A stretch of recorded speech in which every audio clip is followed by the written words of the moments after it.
Welcome to Season 2, Episode 6 of the Press Play and Run podcast, a Loch Ness 24 special, and an episode that I never actually expected to be recording. As you're going to hear in this episode, my expectations for the event were absolutely minimal, didn't think that I would be doing anything to sort of mark the occasion.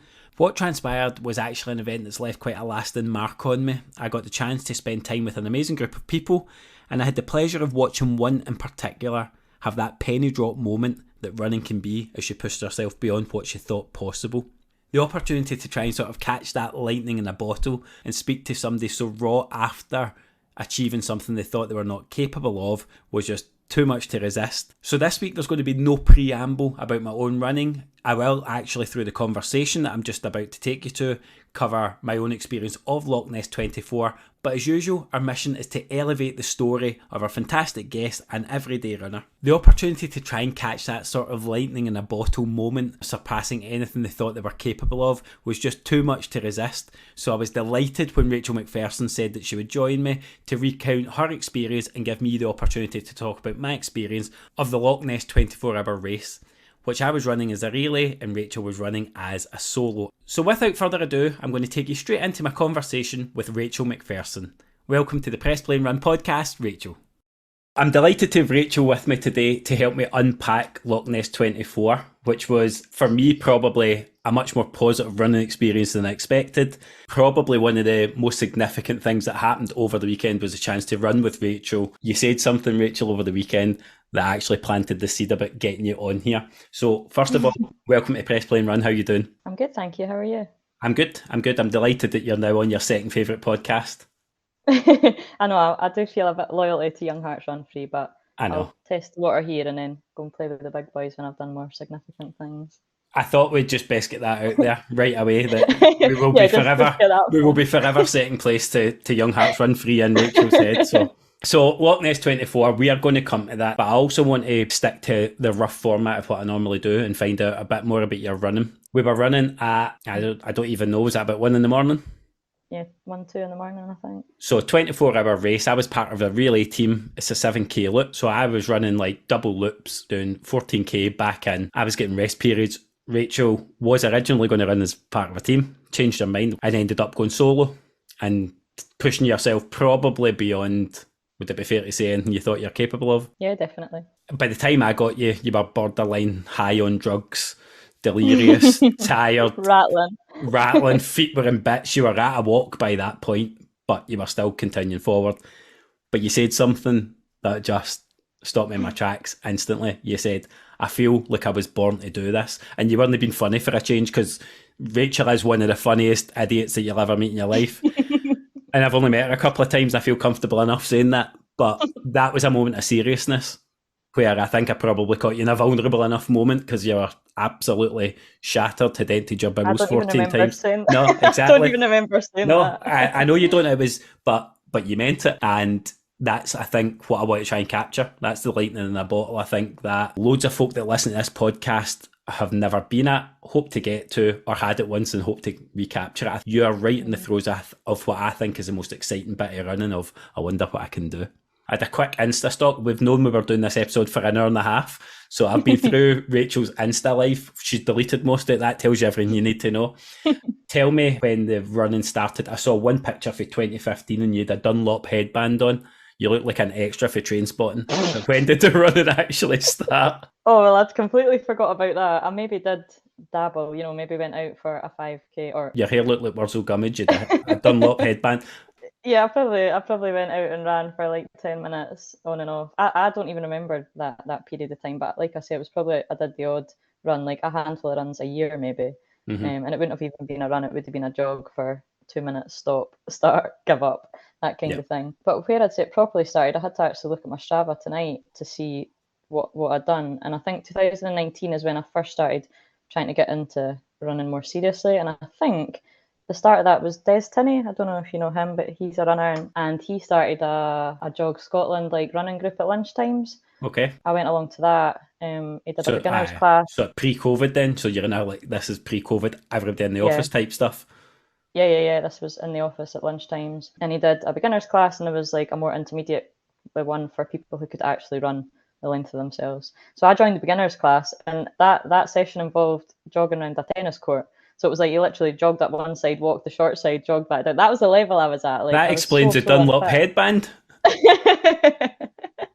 Yeah, I wasn't made for this, but it's escalated over the years. I was super unfit. I actually didn't enjoy running, and I think looking back, it was because I was so unfit. So I would run for 2 minutes, and I would just be blown out my. I'm gonna try not to swear too much. Bum. You were blowing out your arse.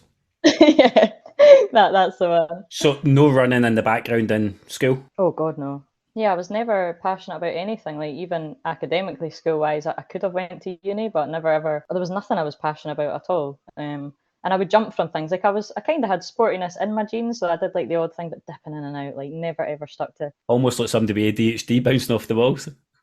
Yeah, that sums me up perfectly, actually. I did that again. Looking at that though, that was like a couple of months. I maybe stuck at that kind of thing, and it was like between 1 and 3 miles. I was going out and jog walking, and the goal at that point was just like I would love to be able to jog a 5K without stopping. But at that point, I was living, shall we say, an unhealthy, borderline illegal lifestyle. We'll leave it at that. It's rude to ask, blah blah. What age are you? 28. Right, you're 28. You're young. You're young for the people I've spoken to. But why did you go that first run? I honestly can't remember because my because of the unhealthy lifestyle I was living. That bit of my life's a bit of a blur. I probably just wanted to get fit. I did like the idea of being fit.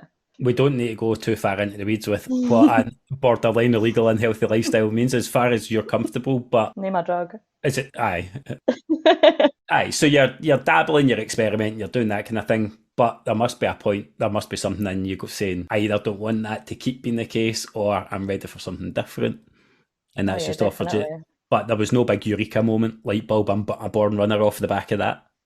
Oh no, definitely not. Like I Right. say, I didn't really enjoy it, and I didn't feel good at it. And again, even then, I wasn't sticking to it. I looked, and it was like 2 months on and off. I went out and did occasional jogs, and I did find it was May 2019. I found a Strava post titled in capital letters "Jog the full way without stopping," and that was my first 5K, Yeah. 34 minutes. And I do remember feeling like invincible, like, oh my God, I just ran a 5K, like this is insane. Yeah. And then there's not much for like a year after that.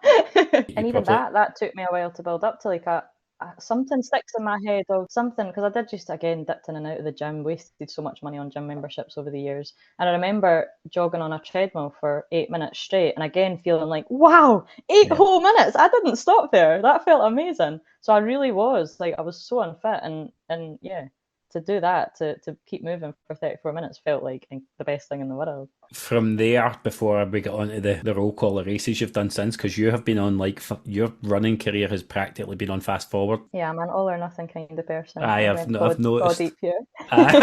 But did COVID stop the Jog Scotland group, or had you already sort of started doing your own thing by the time lockdown and all that comes? I can't honestly remember why I didn't go back to that. Again, probably just I think I just stopped. I never stuck to anything. So it looks like looking from my Strava, it's maybe like in the May, June 2019, there's nothing again until 2020.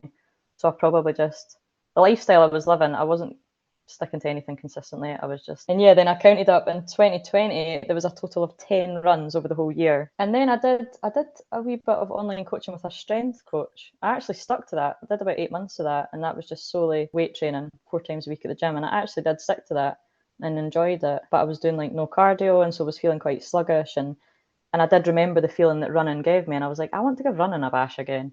So Did you ever get 20 the endorphins and the same feeling from weight training and the progress? I know you no got no physical progress, but did you ever get mental like satisfaction the same? no nothing Nothing like the like it. same. I preferred how like I felt stronger and fitter, and probably that was like that. I liked the way I looked better, but mentally, like no way, nothing beats running endorphins for me. And so 2021, I did try running again, and I did that maybe the first 3 months of the year, and I actually signed up for Edinburgh virtual half marathon because I think that yeah that would have been COVID, and it looks like that teetered off as well. So I managed a few months of running and didn't stick to that, but because it was virtual, you were allowed to complete it up to a year afterwards. So again, it looks like the latter half of 2021, I did no running. And then in 2022, this is where I count as when I really started running. That was when I started running consistently. Um, And because I knew I had till the end of May to complete that virtual half marathon, I thought, right, let's not waste this entry and let's try and train for that. And so I think it was February last year, I did start running consistently, I don't know, 3-4 times a week, and trained for that half marathon. Right, but I want to stop you because no way does a half marathon entry make you do that, because you've just already told me that you've wasted countless money on gyms, so the thought of wasting whatever, 23 quid on a half marathon entry or whatever it cost you, I don't know, it's not going to be the thing. So something else is happening. Can you take yourself there? Can you think about it? Because I must have got, I honestly can't remember, but I must have got good feelings out of it. That 5K, I remember feeling that was amazing. And the endorphins. So yeah, there must have been a bit of that, but I actually can't say for sure. It's hard when you've probably not taken the time. Why would you think about a run? You did all the but something's obviously changed, and that's the point. People will listen to this and recognise what you just said there. I ran for a bit, I stopped. I liked it, but I didn't keep it up.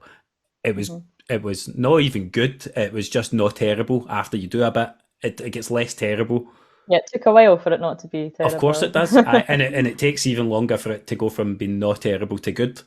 Yeah. And you're probably still finding some runs. I don't know if that bit ever really goes away. It's your beginning. It was relatively recent. You've been through the same struggles that nearly every runner I've spoken to, but your journey's just started the same, and you've just done something at the weekend there that is, that person that was dropping out of the runs could never have imagined you doing that. 8 weeks ago, I would have said there's no way. Yeah, it's escalated big time.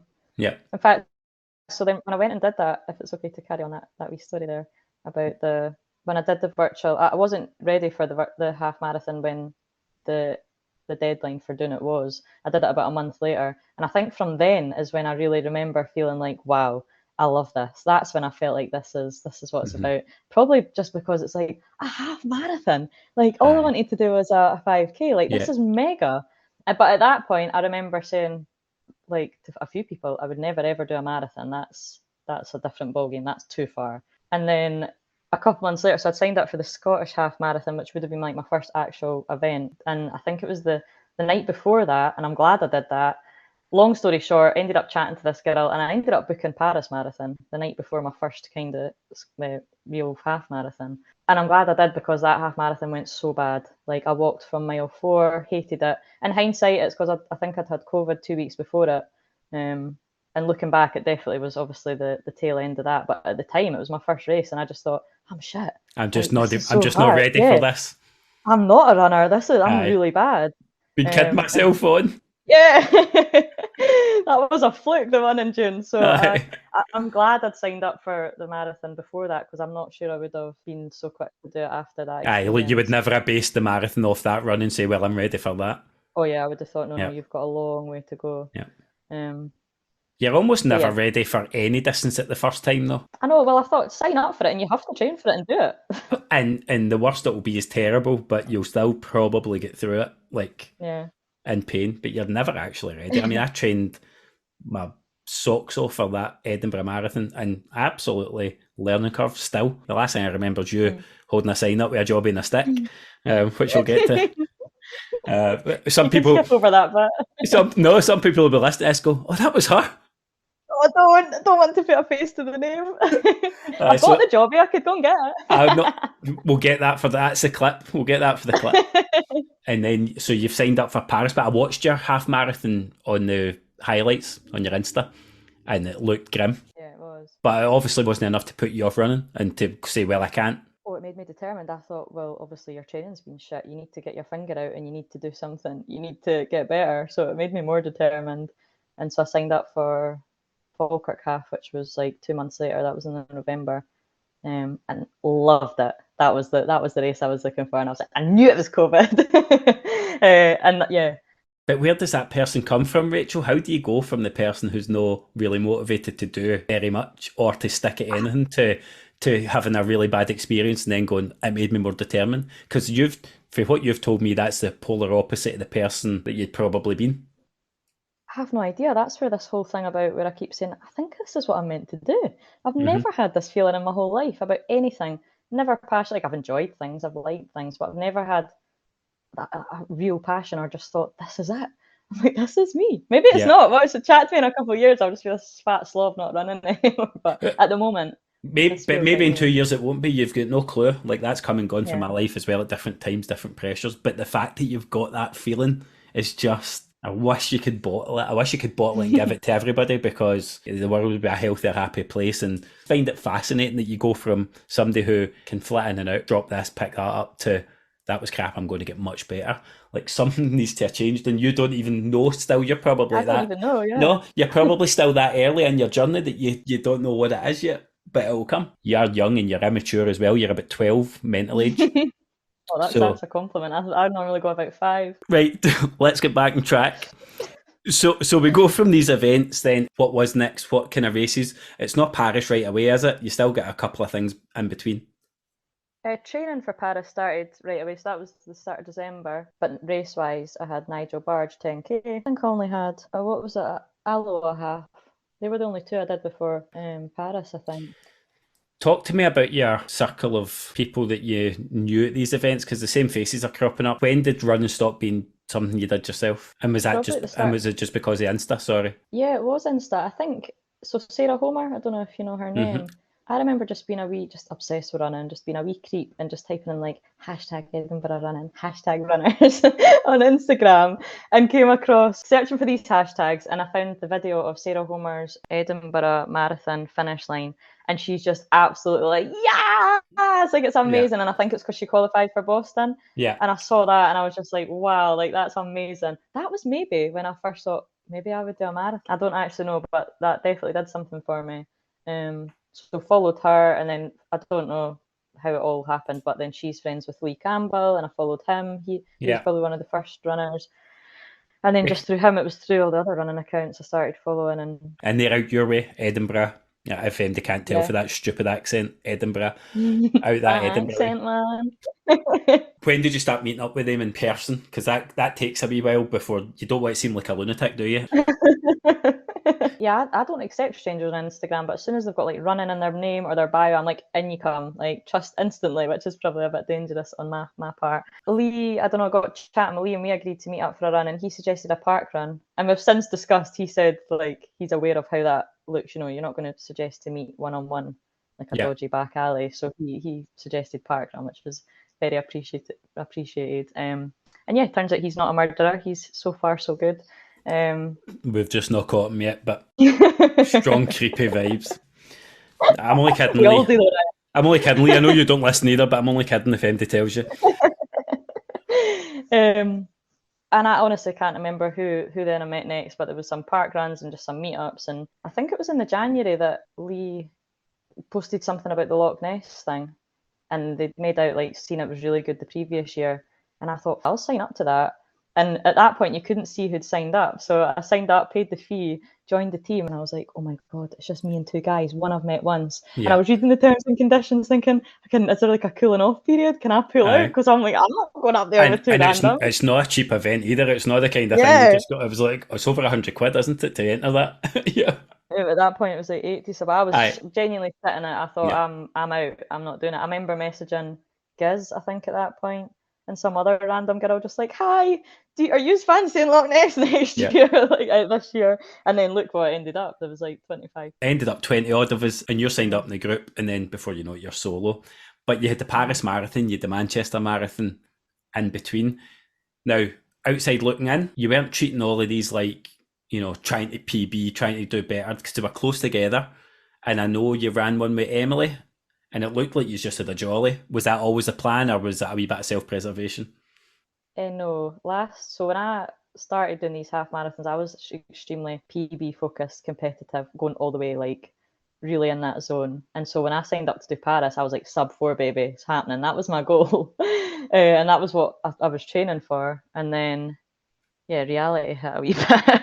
And my legs, even still now actually, when I kind of try and do speed stuff as well as the long runs, I start feeling niggles and things, and they're maybe okay to run through. I'm still really inexperienced, and this is all new to me, so I'm still learning. But when I did start feeling that, like what felt like the start of like shin splints, I would pull back and I'd start skipping the speed stuff and stick to the long runs. Yeah. So for me, I felt like 6 weeks before the Paris Marathon, for me, it felt like the wheels came off a bit. In my head, I chucked it. I actually didn't care anymore. Wasn't even excited for it. Wasn't looking forward to it. Wasn't nervous. Just was kind of like, whatever. Just I was in a funny place that 6 weeks before it, to be honest. Because of almost preempting the disappointment of not getting your time, or like in another part of your life? What do you mean you were in a funny place? I think the time thing, but maybe yeah, then it fed into life as well. Things just felt a bit, I don't know, it just felt a bit off before that. You're driven by PBs, so mad, but has running always, since you started, which is not that long ago, had that place in your life of coping mechanism, or is it completely separate for you? Is it just a thing you do?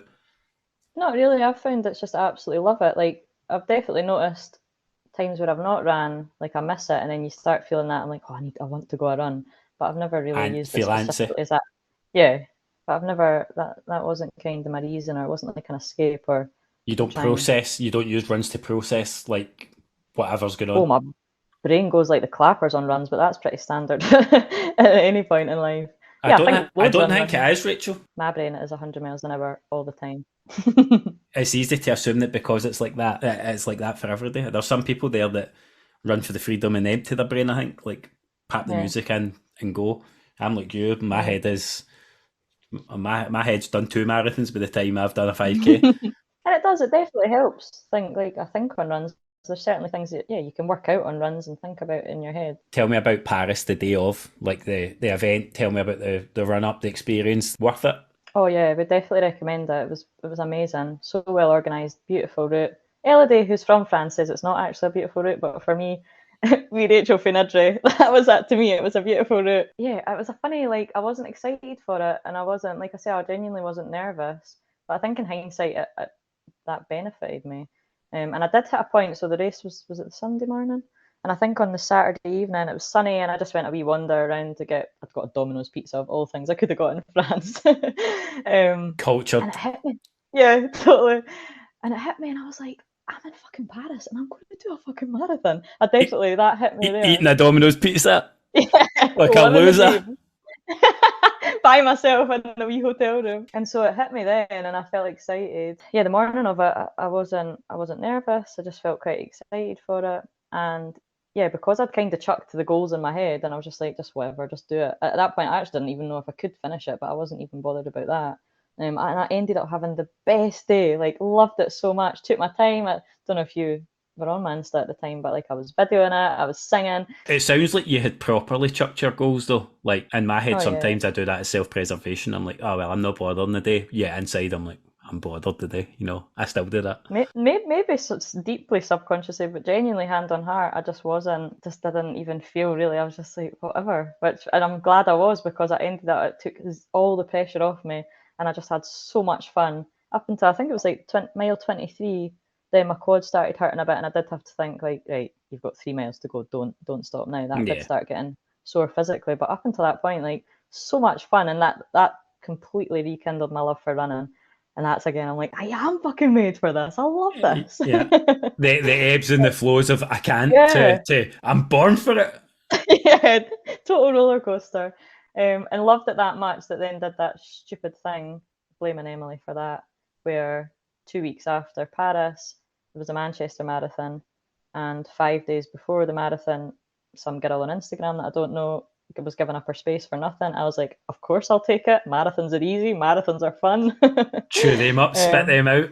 yeah, have marathons for breakfast, me. Um, and I have family that live down in Manchester, so I was able to stay with them. And so, yeah, went and did that and ran the first half with Emily and Kaylee, which was amazing, just so much fun.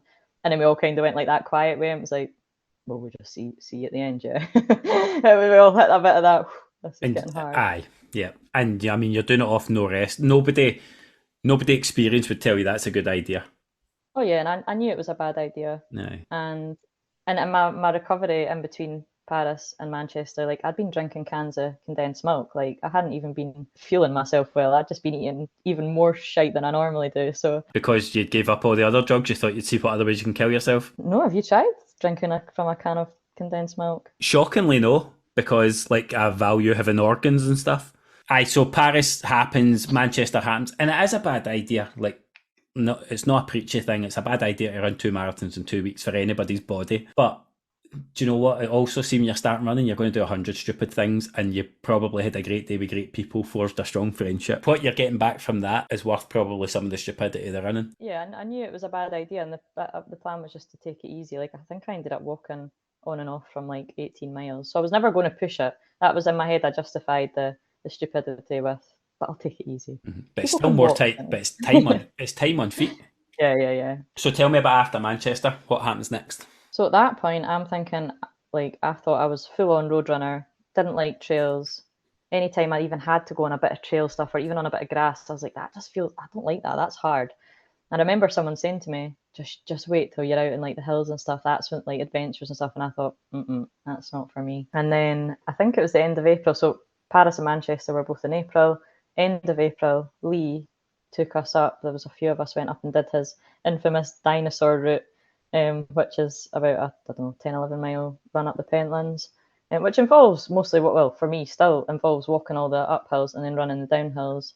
And somewhere around about that point, I fell in love with the Pentlands. Like, I don't know, just that it was like that adventure thing and just being out and just that free feeling and feeling like a kid. And like, I probably have when I'm by myself, like aeroplaning down the down hills. And yeah, just I loved it. I mean, And I've done the Pentlands once. You have to walk the hills. That's jaggy. There's not much actual flat running on that route. That's just up, down constantly. I did not like it at all as a route. But I could see from your posts, and again, I remember at the time, but I was looking back in them just tonight. Big cheeser. Oh, look at this. So, something changed there, eh? Oh, big time. And then I don't know, we did that again. Just I can't remember. I must have went up myself a few times and just wee routes. And I remember, so Lee had spoke about the Pentland skyline, and yeah, how like that's mega. That's like a mega route to do on the Pentlands. And I remember being up on one of our shorter runs one time and saying, "So what's the skyline?" And he pointed, and I was like, "What?" And that hill, and that hill, and all the way around there. I was like, "No way! Like that's mega!" And I was thinking, I'm like a year away from even. It's like 17 summits or something like that, and yeah, like 16, 17 miles, 6,000 foot of elevation. And I just thought, wow, that's like a year away from me. There's no way I would even attempt that. And I don't know what happened. Something in my head. It was the 14th of June, I think. I did the Pentland. I attempted the Pentland Skyline because I had no idea if I would even be able to do it. There was a point in it about like, I don't know, 10 miles that I knew there was a road like comes through the middle of the Pentlands, and I thought I could get an Uber. Like I could go on an Uber and get them to come. So that was like my emergency. I thought I am kind of safe to. would have been a Just Eat for you. Just to tap out there if I need to. But yeah, I did it. And again, it was one of those feelings. They're my favourite ones where I've just thought, there's no way I could ever do that. Like the marathon, like each time it escalates. But to look at that, like within a few weeks, to say there's no way I could do that, to then do it was like that feeling afterwards. Was like, how I just did that. Like that's the best feeling. I absolutely love that feeling. For me, that's the penny drop moment. This is what I'm made for. Yeah, and I do want to talk about Young Hearts legitimately because you listen to it, and I know what that show's like. I've listened. I don't listen every single week, but I do listen if I know who the person is. So I've listened to Debbie Martin Cassani, I've listened to Martin Gray, I've just listened to the episodes of people I know. When did that come in? Because I know what that does. That makes you just go, I wish I could do that. They are what I'm blaming them for this whole journey, really. So that was last summer. It was when Debbie Martin Cassani was doing Badwater. I'd been following her for a wee while and reading about that then, and I'm like, what the fuck? Like that's wild. Mental. That's like off the scale. Yeah. Bampot. And she put up something in a really good way, obviously. Then she put up that, I've done this interview on this podcast, and so I listened to that purely to listen to her. And then just really liked them two, and just them talking to them and their guests talking about like ultras and the community, and I was just like, that sounds amazing. And from then I've been like fascinated by ultras, even though I'd never done one. I was then watching documentaries, I was listening to just that podcast, reading books, and I'm like, this is fascinating. This is so cool. And praying, I'm like, please let me like it when I finally get to do it, because I'm obsessed with it. Yeah. So yeah, they two are definitely getting the blame for where I'm at.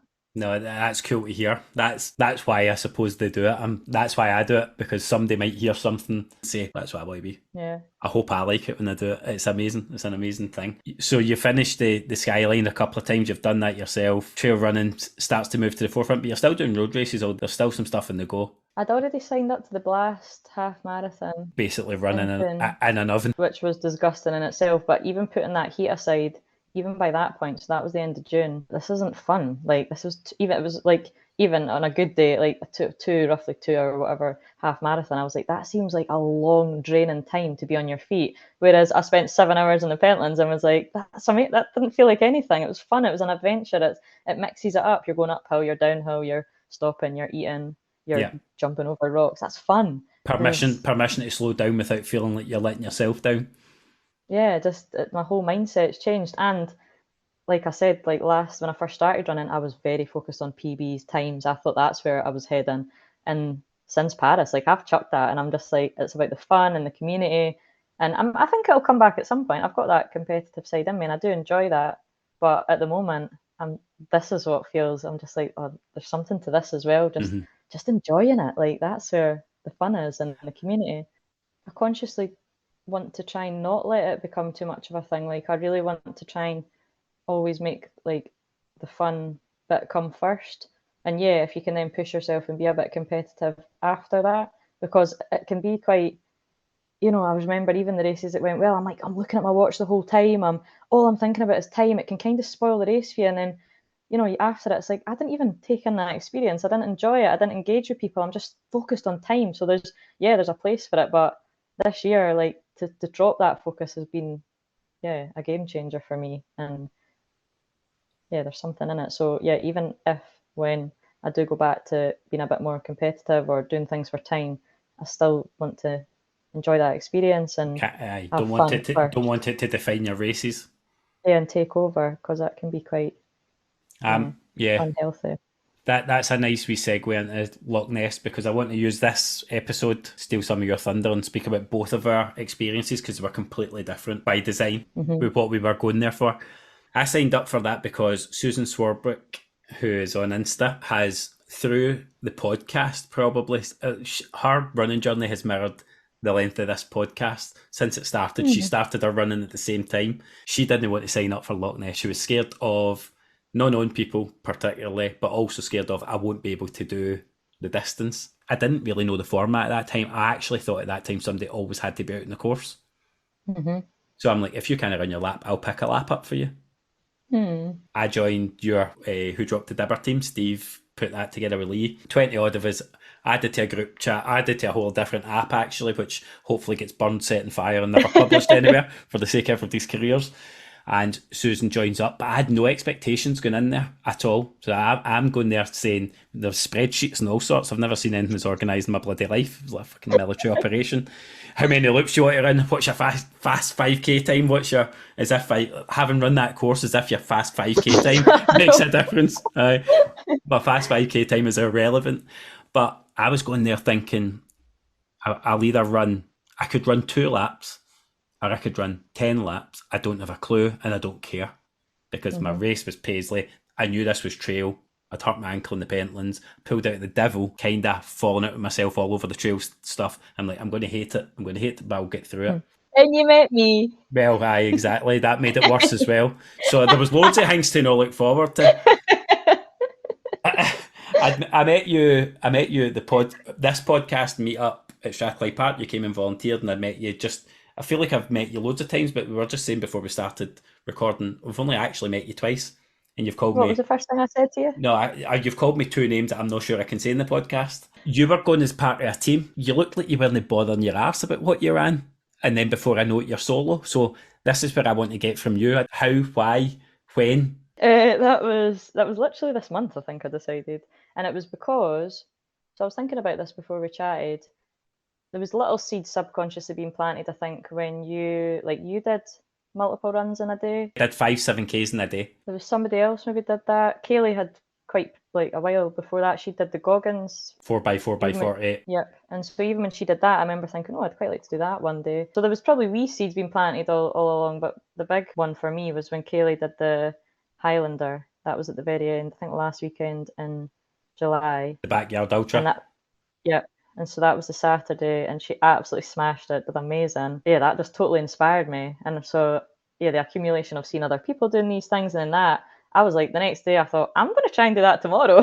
I'm going to just go out and do like a number of runs tomorrow. And so I didn't even really, my goal was 30 miles because I wanted to do like the ultra distance. At that point, I had been thinking the whole time in the run up to Loch Ness was I would like to try and do the ultra distance. I would try and like to get the 7 loop. So yeah, but then this wee thing that I just did by myself at the end of July, I thought I'm going to go out and I'm going to try and do 30 miles over a series of runs. And I didn't tell too many people what distance I was hoping for because other than the skyline, I hadn't done any long runs really since the marathon. I wasn't even sure I could still run marathon distance. So in my head, I was like, if I hit 20 miles, that's all right, but try and aim for the 30. And I didn't do it, and there was some runs that I only left like 10, 15 minutes in between. There was a period where there was a 4-hour break I had in the middle of the day because I went to visit my gran and had lunch and whatever.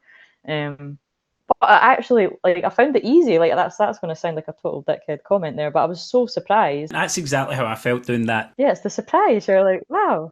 Because you're so used to being on your limit, pushing without being able to stop. And I thought that would be harder. I thought that after the 4-hour break, I thought, this one after that's going to be, at that point, I'd ran a half marathon distance.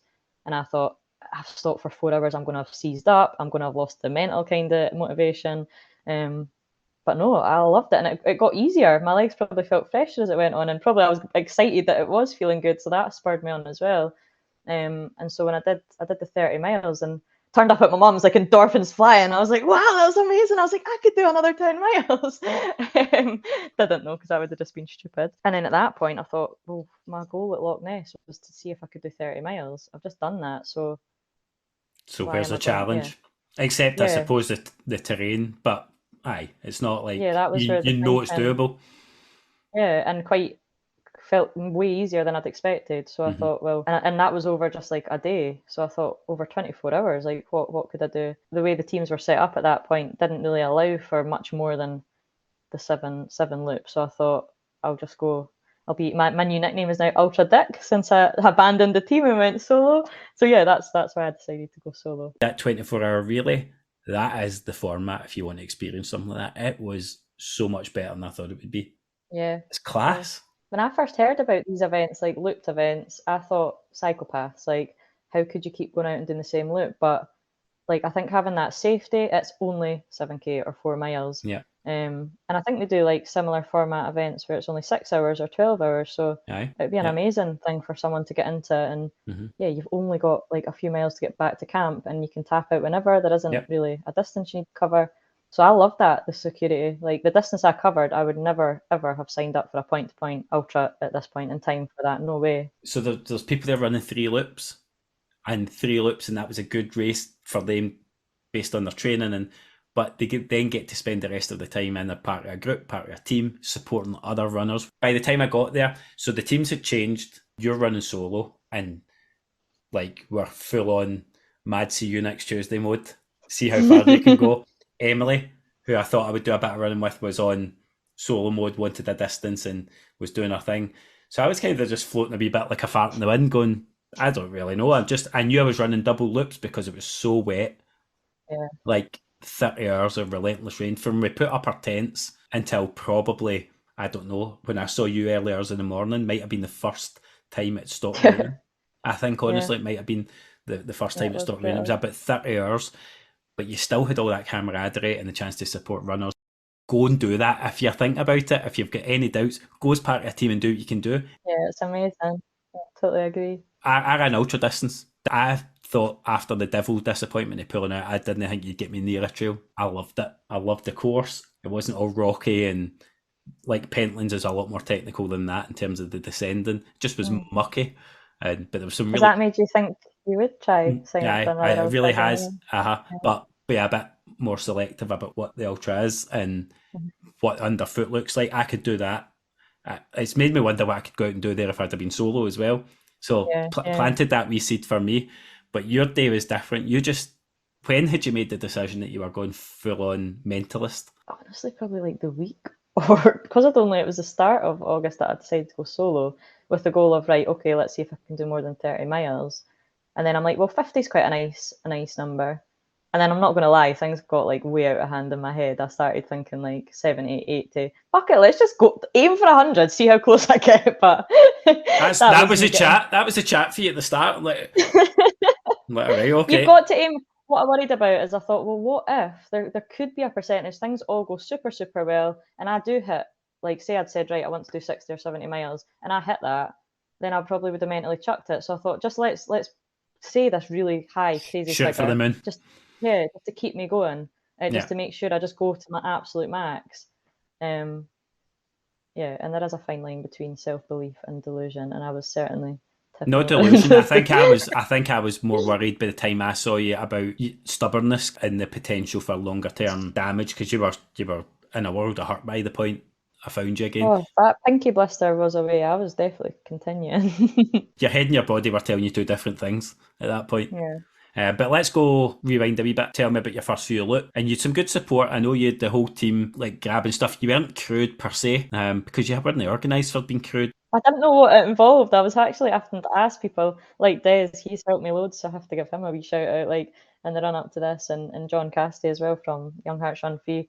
Like having to ask people like that, what do you even ask for support? Like I don't know what that involves. And so actually rewinding even more a wee bit, the Friday night when we turned up and it was pissing with rain, my mindset changed from a mad see you next Tuesday to I'm not made for this. Like I'm cold, I'm wet, I don't even want to run 1 mile. There's actually a video I took in my tent on the Friday night and you can hear the rain battering down in my face and I'm just sitting like face tripping me like. And to go out like just to, when you're like that cold, soggy way and just like get your kit on and go. And I was like, oh, this is horrible. This isn't what I signed up for. No.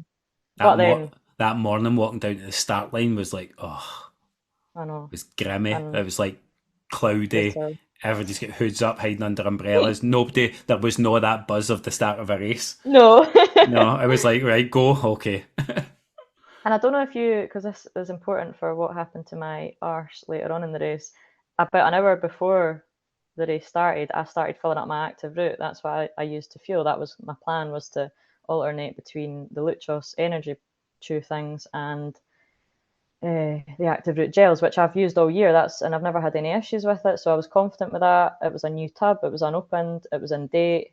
I didn't think to test it or like sample it, so I'm filling up these flasks, and it just wasn't right. Like just didn't taste the way you were used to it tasting. It normally thickens up. Like you struggle to get. I get 3 scoops in one of the wee 150ml flasks, and I got 3 scoops in and it was watery as. I put another scoop in, it was still watery. So I started panicking at that point in my heart. I was like, I'm feeling a wee bit nervous now, like this isn't meant to happen. Yeah. And then I thought, right, you know what, it's probably the same carbs in it. It's probably fine. Like I shook the tub. I was like, maybe it just needs mixed a bit. None of that was helping. So I thought, right, you just need to deal with what you've got. And I assumed that it would just be the same stuff. It just, the consistency was a bit off. So then get to the start line and the rain. Oh, half a mile in, I was like, I love the rain. I love running in the rain. Like, you were aeroplaning back at the end of your first lap. Like, hey, look at me, take my picture. So I'm going to remember that for future races, because I really, really was not feeling it with the rain, but actually during it, I loved that. That was brilliant. The rain was not a hassle when you were running. The rain was a hassle when you were not running. That was my experience too. Yeah, that must have been hard for you guys, stopping and getting cold, and just because you had to be in a tent or running. Like there was no, you couldn't social. I just felt we didn't get the full potential of probably building those relationships and getting to know each other and like the banter, because people are hiding in tents because it was absolutely miserable.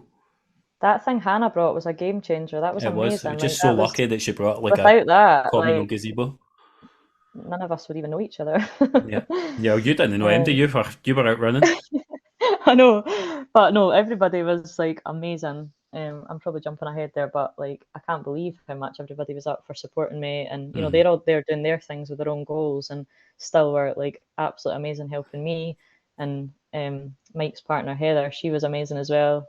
And like some of my requests were quite disgusting due to what was happening to me inside as well. So yeah, just a wee shout out for everyone there to say. I mean, we love a jobby story on the podcast. Every runner loves a jobby story. You've got enough to fill a book after that. God, I don't think I'll jobby for another week. I'm empty. No. We were running. So We were running by. I'm jumping ahead to our night loop. We were running by one of the marshals who'd been sitting out miserable, and he asked us how we were, and I gave him the standard like non-committal line. I was like, "Oh, living the dream," or something equally mundane. And you went, "I shit my pants," and he just looked like, "What do you say back?" I don't remember that one either. What did I say back to him that you actually told the guy? And he went, "Oh well, as long as it was only once." And you went, "No, it was twice." Oh, it was more than twice. I think you were sparing him. So, but I was actually laughing after that, and in my head I'm thinking, welcome to ultra running. But you kept going, and I mean, so that first few hours for you were keeping quite a steady pace. And I think I had 8 Imodium in the first 12 hours. But you, even through the stomach issues, you didn't come in for any length of time. I mean, you popped back into the tent, the big tent, like once or twice to like change socks or pick up a particularly bigger drop of nutrition. When did everything settle down for you stomach wise? So I think, and I really wouldn't recommend any of what I did. Like the 8 Imodium probably was too much. But I was asking randoms. I don't know if they've got any medical qualifications, but there was some randoms that were saying, yeah, you're cool to have more. So I had like 8 Imodium, and then I remember, so I'd bought Solpadeine, which is like, it's got codeine in it. And I'd planned not to use that in the race because I wasn't like, I hadn't tested that before. And I thought codeine's like, that could make me drowsy. So I wasn't actually planning on touching that unless there was like some serious pain. But when the bowels wasn't easing up, I thought, fuck it, codeine's like a constipates you, doesn't it? So I was like, I'm just going to pop a couple of them as well. So I think that was at like 3 o'clock, and it eased things a wee bit. But what I also noticed is at that point, things weren't, it wasn't pain at all. But obviously you start feeling it, my ankles, my hips, things were starting to, nothing that was notable at all. But what I noticed when I took the Solpadeine is all of that went away. I was fresh as, so I was like, ooh, I like that. And I'm not, please do not, that's probably not safe to take these things in races, so I'm not recommending. Thankfully you had a former borderline illegal life to fall back on. Yeah, I think I've been training for this film. I was an ultra runner long before I even bought a pair of trainers. Lots of sleepless nights, lots of pills in my tummy. So then I think things must have started calming down about 6 o'clock, I'm going to guess, bum-wise. That last loop when I met you, by the time I met you again, I was just ready to start running a solo loop at about, I think maybe the times are all off for me, but maybe midnight-ish, back at midnight. And Kaylee comes up to finish to hand me the dibber. She's in my team. You hand over, you dib in, you dib out to show the lap you've run. And she said to me, Rachel is just behind me here. I've just done, I don't think it was a whole lap. I think she met you on the lap. No, I think we did. We started together. Yeah, no, that was a brilliant lap. And she said she's actually moving okay. She's in a decent state of mind, but there's like, she's hurt, and she said she'd appreciate the company if you're up for it. So I'm like, that's fine. I'd planned to go and bomb one at night to get my night lap in and go to bed. Then I meet you, and you 2.5 hours you later. crashed. You did crash on that lap. I don't think it was 2.5 hours, was it? 2 hours 15. Was it? It was the longest. I knew it was a long lap. I couldn't have told you it was that long, but I knew Samantha was waiting me getting back. I'm like, you better text them, tell them I'm all right. That was the lap where I think it all caught up for you. So talk me through it. It was my feet. Mentally, I actually felt, I was surprised. My mind was what I was worried about going into it, because it was all new territory for me. And everyone says ultras is when, the mind's what gets you to the end. And I've definitely got a bit of a fuck it mentality, or I felt like I had. So I thought, I'll probably chuck it as soon as my mind starts going. But I loved it, and I feel like my mind was pretty strong throughout. And although my legs and that felt stiff and tight, it certainly wasn't a race stopper. It was my feet at that loop with you. My feet just started, they were agony, and it had only started then. It wasn't like I'd kind of ignored pain. It just started, and you could, the pace I was going was so slow. Like my feet were just so sore. I was saying to you, wasn't it? Like it looked like you'd clawed feet at that point. It looked like just like your feet were seizing. Oh, they were really sore, and I think I'd been spacing the Solpadeine out, but I had been taking that every 4 hours, and even that wasn't easing the pain. I think I had like 4 or 5 visible blisters, and so Kaylee popped them, and Gary brought out this magic tape, and they taped me up. And I was like, there's one under my pinky. That was the one that had been causing me bother. And I was like, there's definitely one under there. And they kind of looked, and there was a bit like, oh, there's maybe something. But so in hindsight, that's one of my biggest regrets, was I didn't look. I was just like spaced out. I'm like flying back, like, cool, check my feet. Look at my crew. Actually look. Yeah, fix me, boys. And so, yeah, I didn't check my pinky toe. So they taped me up and I headed back out. And as I started walking, I'm like, this is still really, really sore. And so my plan was then just to walk, because we were probably, a 5-minute walk at the pace I was going, back to the wee dibber Yeah. bit so that I could clock that loop. And my plan was just that's me done. I was like, my feet are completely agony. And then I did my wee dipper, and then somehow I just found myself walking up that hill in the pitch black myself, and I was away on another loop, and I was like, maybe I can do more. And I think at that point too, I was on like 58 miles or something, and I thought that's a shan number to finish on. Like, you've got to at least round that up to 60. And so yeah, that loop was like, and actually the pain where my blisters had been, where they'd popped them and taped them up, that I got used to that. That was totally bearable. It was still there, but I could have totally kept going on that. It was the one under my pinky, and I was then like trying to lean on, compensate, lean on the other side of my foot, and I was like hobbling. I actually ran some of that loop. I was running the downhills, and I thought, I'm back. I've got this. And then that pinky toe, I was like, no, that's just not okay. And then, yeah. Was that the last loop? That was your last loop? That was the last loop I did, yeah. Okay, so we've got to the point then where you've run your race. What was your total distance? So I always work in miles, and I actually borderline look down on people who use kilometres, but I'm now going to use kilometres because 100k sounds better than fucking 100k strips and there's 3 figures. What is that in miles? What is that in miles for the amateur amongst us? 62.14. Oh my God, she's measured it to the 0.14. 0.14 makes a difference. Because I'm so glad I bumped into Lee. So when I decided that's it, like I can hardly walk. Again, I walked, it took me about 15 minutes to walk to go and dib out. And I seen Lee about to start a loop, and he was like, what are you on? And I was like, I'm done. I says, I'm on 61 point something. He was like, so you've done 100k? I was like, oh. And so I'm on Google at like 4 a.m, Googling what's 100k in miles. And it was like, I was like half a mile short or whatever. And so I walked like very slowly up and down the campsite until my watch hit 62.14. The sign of a psychopath, but I completely understand it. I actually would have judged you. I would have judged you if you would have left it on. Imagine you'd been 99 point something. And I would have had no idea because my Strava's in miles. So imagine all these people thinking, 99 point. Exactly. I imagine the messages would have been...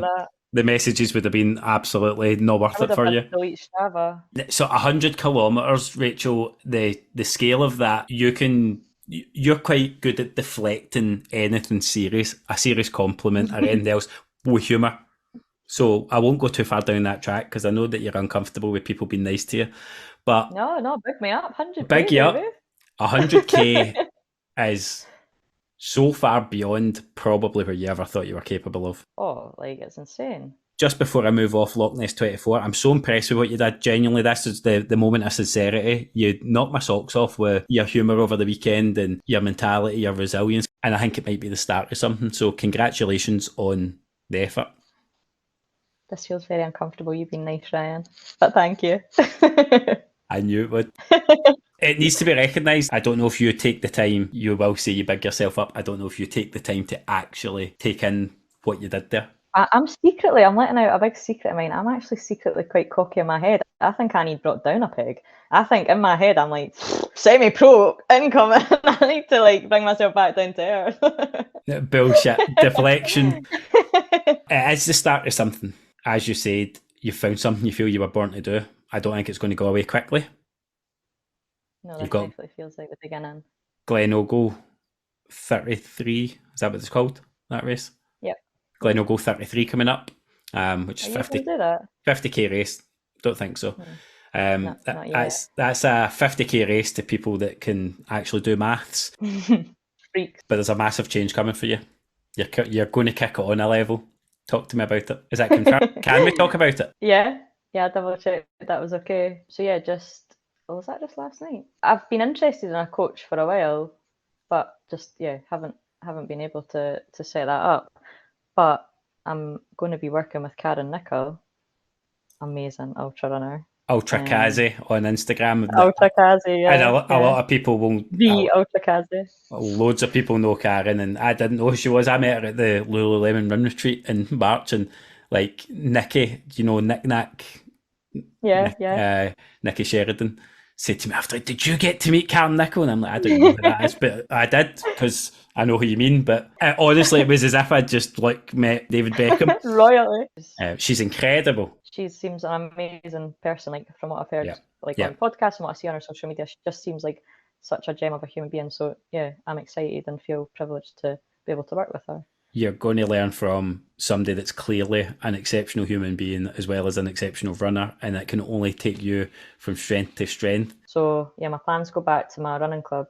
I joined Portobello Running Club in June, but again, just felt like my legs weren't managing with the long runs and that, so that's what I kind of chucked. But I'm just going to try and push through this time, and see, because nothing's happened. It's just in my head. I'm like, that feels like that's going to turn into like an injury or a niggle, so I pull back Yeah. a bit. But maybe it's just my body adjusting, and maybe that's just No, I'm buzzing. I'm buzzing what to happened. see. I'm buzzing to see where that goes for you. Glen Ogle won't be the peak of anything. It's the start of something again, and you've got so much ahead. She's going to teach you so much. Beyond Glen Ogle, thoughts? What's there for you? Where's your head with that? All mapped out. No, the current thinking is fling in April. And I'm going to throw my hat in the ring for Lakeland 50. That ballot opens Friday this week. So that would be next July. But it's a ballot, so I might not get a space. Yeah. But the ballot's open for 48 hours, which is great for someone who's impatient like me. So I'll enter that on Friday and I'll find out by the Monday, I think, if I get in or not. So I'll let fate decide if that's what's to happen next year. And so that would be the ideal plan, would be the fling and lakes. But if that doesn't work out, then I'm going to do the devil because it's similar. It's only like a few weeks later. My heart is in long distance Yeah. ultra stuff just now. It would seem a massive missed opportunity to have Karen as a coach and not really lean into doing park run PBs. exactly. Quite fancy being like fourth female that day, but to not lean into what her skill set is as well and learn from it. Yeah, and then long. So this would be let's see if this works out. This would be amazing, but it's a long shot. So in 2025, I'll be 30, and I would love to try and do the West Highland Way that year. So that would give me like next year would give me building up that distance and also 2 qualifying races. But again, then the West Highland Way is a ballot. And so for all that to work out and stay injury free, and it would be quite a miracle, but that's the kind of dream just now. It's good to have big scary goals like that. It might not work out. It might not work out in that time, and it will work out eventually over time. Okay, we're going to finish up with the quickfire round, and then I'm going to get Leading Nicely in your song choice. So if you're ready, we'll start with the quickfire questions. You good to go? I think so. On your marks, get set, go! Favourite running shoe of all time? Was the Alpha Flies when I was a road runner. Now it's got to be my Hoka Speedgoats. Favourite training route? Pentland Skyline. Proudest running moment? Loch Ness 24 now. I don't even want to ask this one. Favourite podcast? Young Hearts Run Free! Oh, sorry, you broke up there. Couldn't hear you. Worst race or running experience? The Scottish half where I'd had COVID. Go to pre-long run meal? Pretty long run. Normally in the morning I just have toast and jam. If you could run alongside yourself as a beginner runner, what advice would you give to yourself? Ooh. This should be easy. It wasn't that long ago. I know, but so much has changed. Keep going. It's going to get a lot easier and so much funner. Is that a word? No, but we're going to keep it in. One inspirational Insta profile you never skip by. Yeah, let's go, Kaylee. That's a happy diet. Run with or without music? With music, need it. Favourite park run? Portobello, because it's basically one of the few I've been to.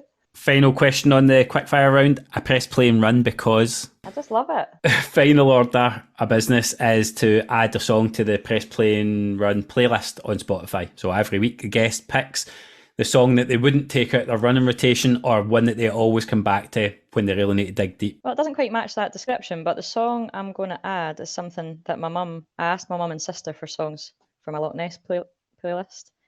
And my mum picked Billy Paul's Only the Strong Survive.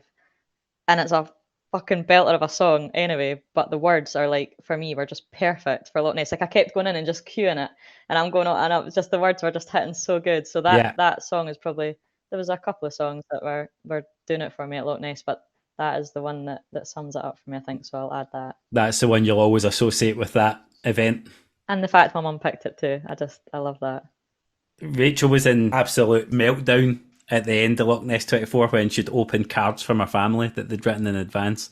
It was really cool to see. Oh, don't. No, it's I important. couldn't even open. People go out their way to... the words, you let me read the cards, it was kind of, and I saw them because I wondered why you were blubbering like a Wayne. People had taken the time to send you those messages, and you can see your relationships and your dynamic and what people mean and keeping your family close. And you and I had good chat when we were out as well. Family's important, you hold it tight. That was cool to see. Really cool moment as well. Rachel, the best of luck in whatever the runnings. I hope never to speak to you again. Probably I could aspire to do better with my friends. I do wish you absolute all the best with Glen Ogle, but I'm much more excited about what's to come. You're going to go from strength to strength. I'll be at your back. I'll be a supporter. You're an absolute top person. Doesn't come more genuine. Thank you for all the humour at the weekend. Thank you for making Loch Ness 24 much more than I thought it could be for myself, and probably planting a wee seed as well about what could you do. Who knows where that leads.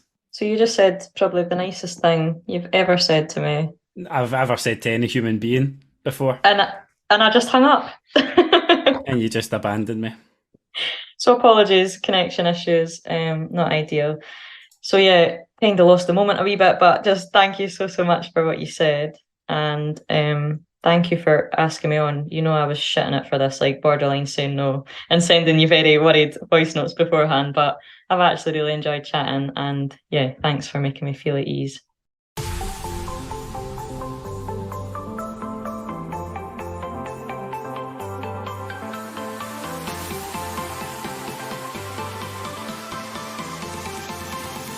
Thank you to you, the listeners, for joining us for another episode of the Press Play and Run podcast. You can really help to support the podcast by subscribing or following on your podcast platform of choice and by leaving a review. Don't forget to follow us on Instagram at Press Play and Run Podcast, and to add the Press Play and Run playlist on Spotify. We'll be back every 2 weeks with new episodes, and please be sure to keep an eye on our Instagram page to find out which guests will be joining us. Until then, keep getting the trainers on, press play and run.